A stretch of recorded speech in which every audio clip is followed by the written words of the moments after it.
Hello YouTube, we're back in the fish room and we got lots of stuff to do today. Got some new fish coming today too, but we're basically going to be replacing some of these 20s with 40s and just trying to make everything look good. Yay! Alright, so this is how we do it. We drain into the tub that has all of our plant overstock and then just pump it out of the room, outside. Pretty simple. I'm going to be replacing the tub with like a 55-gallon trash can just because it takes up less room. But for now this works. We're going to drain all three of these and replace them with a 40. And next we'll be draining all three of these and replacing them with a 40 breeder. Alright, just to get you caught up as to where we are, draining tanks. These three are coming out next. You see we got the 40 breeder in here with the 3D background that does not fit, but that's alright. I've never bought one that fits, so whatever. Alright, but for now, our new fish got here, so we're gonna unbox those real quick, make sure they're all good, and then back to water changes and tank swapping. So let's take a look at the new fish. Alright, we're doing the one-handed unboxing here, so this should be fun. Alright, 2 heat packs, still nice and warm. Good sign, always. Very nice packing here. We got all kinds of stuff in here. Look at these goodies. Vibra bites. We got organics, which is good because I'm almost out. And now, what we've all been waiting for, the fish. Alright, what do we got in here? These should be the purple pencil fish. 8 of them, there you go. Ooh, some good ones in there already, nice and red. We're just gonna let them float to get up to temperature. Bloodfin tetras, glass bloodfin tetras. These are gonna be for this tank, I think. It's nice and rich in tannins. Everyone looking pretty good in there. Here we have some black emperor tetras, some palmeri. Got a little coloring up to do. And then I got another pair of Epistogramma hognii because these guys are so beautiful. Look at his blue face. He's got the mohawk, red fins, red yellow fins. Just really nice. Look at that face. What a beaut. So it's been a minute since the unboxing. If you can't tell by these 3 tanks here, it's actually been quite a while. Chelsea's been hard at work scaping all these tanks. Let's start with this one. Why don't you tell us about this one here and what exactly you're doing here? Okay, this is my South Central American tank. That being said, the Central Americans would be the Amanatlantis sahicas. So the T-bar cichlids, there's 2 little males right there, and then there's a male and a female over on the other side. And the South American part would be the Nematobricon palmeri, the black emperor tetras, and the Hephaestus-bricon wadi, which are the blueberry tetras down there, which let's just take a minute to look at them because I think they steal the show pretty much always. They are a beautiful and now inexpensive tetra that you can get for under $12. So just want to point that out. Pretty crazy. Yeah. Got some loaches in here too. There are some loaches hanging out at the bottom. But mostly this is just a nubius right now and they've pulled out a lot of it. There's a few crypts in there also pulled out, but these are cichlids. It's to be expected. You can see every single corner of this tank has been dug up. They will continue to dig things up. The loaches will continue to dig things up, and it is what it is. So trying to keep it as nice looking as possible while letting the fish just do what they do. This is another South American tank. This is just South America. It's pretty just basic South America, but okay, I shouldn't say it's basic, it's anything but basic. There's the Crenocycla notophthalmus. So there's all the pikes, all 6 pikes are in here, 3 males and 3 females. They are getting bigger, they're putting on a lot of size. They're even funnier. I swear every day they get funnier and funnier. Their personality probably shines above all the other fish in here. They're just very curious, right in your face. You can see they're never scared of anything. When I switched them over from the other tank, they were a little nervous for maybe a day, but then they were right back out acting like they always do. So we also have the bloodfin tetras in here. So there's some glass bloodfins, I think 3 or 4, and then the rest are just regular bloodfins. And then I have my 2 Nigadogwas in here. Hopefully there will be more one day, but also somewhere lurking in the depths is the Ivanacara adaqueta. My zebra acara is in here. I don't know where she is. She pops out every now and then, but they come from a black water environment, so perfect for her. But all of these fish, well, for the most part, most of these fish come from black water environments, like the pikes as well, so they're right at home in this type of water. Do you know what the corridoras are? Do I ever? No? Yeah. So the corridoras, that's kind of my department. These are corridoras virginiae. Corridoras virginiae. And I've got some loaches spread around here. Yeah, there's some. As you can see, the red lizard loaches. I think we have loaches in every tank at this point, so there will always be loaches. You know I love loaches and I love corries, yes. so. Now here is a cool mix of fish and a plant we're waiting to transition. Mm-hmm. This tank would be the African tank, the West African tank, the Congo tank, for the most part. In progress. Yes, for the most part. There are definitely, you'll see immediately some outliers there, like the pencilfish. But you will also see we have the slender buffalo heads. So there's Steatocranus tenantis. Can we drop some food in here? Yeah, we can definitely drop some food in there. The buffalo heads are just a hoot to watch when they eat. They're active eaters for sure. So Same with the Guntherite apparently now. yeah, and the Pulvicochromis. Honestly, I'm very pleased with this tank because all these fish come from the same area in the Congo. They all seem to get along really well. They do well together. They move similarly. They're not out competing each other. I mean, they're in the same area, but they're not seeming to have any issues yet. When they get older, the Guntherite get bigger, we'll have to reevaluate. But for now, this tank's doing really well. I also have the Microtenopoma and Sorghii, the ornate tenopomas in here, and they love the spiderwood. They hide all up in the spiderwood all the time. Don't forget these guys. Yes, the glassfish are still plugging away. There they are.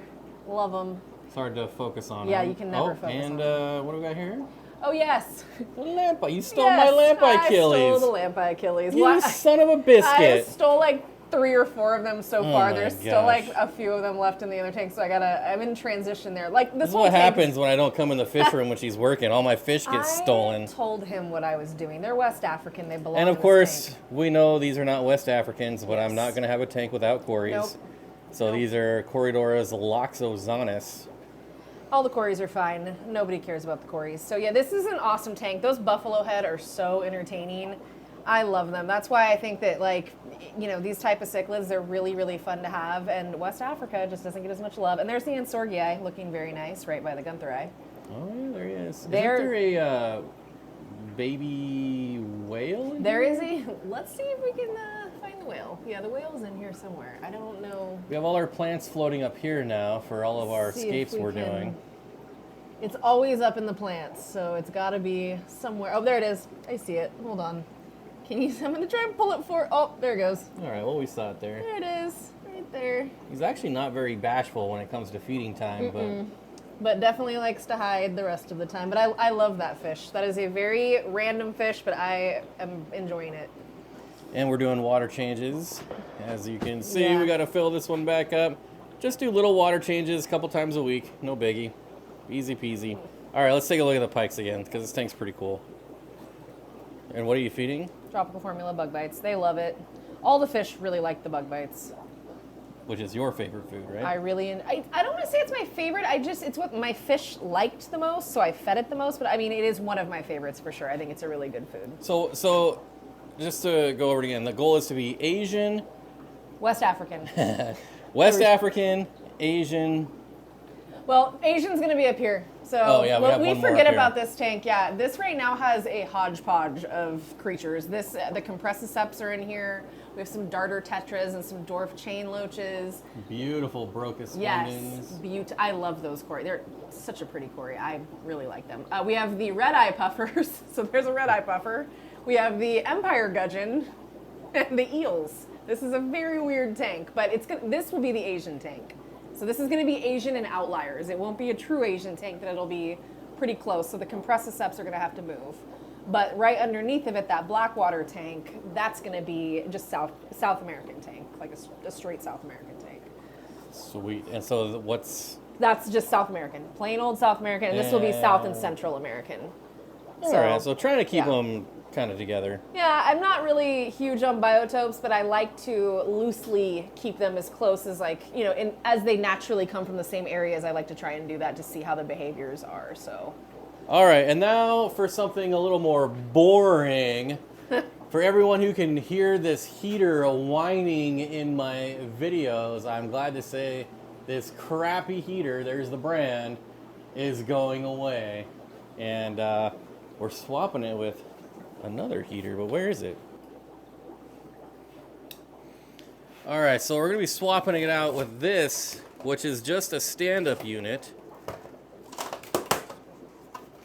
But it is so quiet and it produces way more heat. That heat storm I have set at 94 degrees and it doesn't even like turn on. So it's been kind of crappy ever since about 2 months after getting it. So this will be a really nice upgrade. I have one of these in the reptile room, so I know they work great. I know they're quiet. They're very quiet. That's very nice.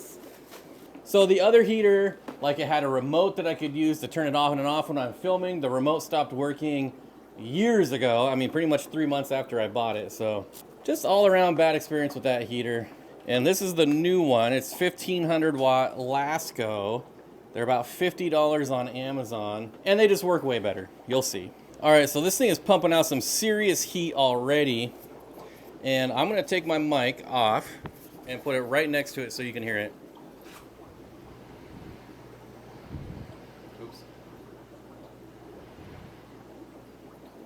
Pretty much can't hear it at all. It's super nice. Warm enough for you? It's pretty warm. It's a huge difference having a heater that works that doesn't. You see it was 69 degrees on the floor down there. Yeah. So all these tanks are running in the upper 60s to low 70s. And then we get up to about 74, 75 here. And then these are the guys that are going to be in the upper 70s, low 80s. But as you can see, we do supplement heaters when and where necessary, and hopefully I won't have to do that anymore. This is going to be a really nice upgrade, and this guy just doesn't want us filming him. Just because he's awful. So that is the Wallacea rubro-labiatus, and he's a jerk, and I had to remove him and the female from the same tank. I've moved them to different tanks to try it. I've rearranged things. It's not going to work. So... And some of the prettiest cories in the world. And so look at this Apistogramma urethra. These guys are some of my favorites. Look at that. Look at the mohawk. Oh, God, and they're on the end, so we can just go whoop. I love it. They're so nice. There's the female. I think we just have 2 males and a female Yeah, here. it's an interesting dynamic, but it's not terrible. And hopefully they start spawning. We just moved them up here. Yeah. Next up for me, which you'll see in the next video, is I'm going to start scaping all of these. See, the middle one is kind of done already. And then, let's see if I can remember. That's gonna be Corydoras, the 6-ray Corydoras with, let's just take a look. So they used to be Aspidoras, but now they're Corydoras. There's pseudomugils in there, obviously cherry shrimp, and the, what gobies are in here? I forget. Oh, the bumblebee gobies. That's it. They're true bumblebee gobies, freshwater gobies. But they are really good hiders. They usually hide vertically, really well, yeah. either on the back wall or on the sponge There's filter. one, if you go over to the far left, he's up there in the middle. Yep, there he is, right. Nope, far corner, by that shrimp. There he is. Oh, there he is right there. They float around, they eat some baby shrimp, their stomachs get really red. It's entertaining. Yeah, this is a really fun tank. Kind of got an algae bloom going on here though, but that's all right. This is the pea puffer tank, which definitely needs to be done. So the easy flow kits, they don't work on 20 longs, which is why this one's angled a little bit. And I've been working on cutting them and doing some DIY to make them work. They'll work with the small sponge, but not this one here. I'm not gonna go through all of these because that's for the next video, but you can see another algae bloom going on here. And these are all gonna get a nice makeover in the next video. So stay tuned. If you're not subscribed, be sure to subscribe, I guess. So that's gonna do it for this. Just a quick fish room update video, what we've been doing, and we're gonna continue to be doing these like fish room type videos because we spend a lot of time in here.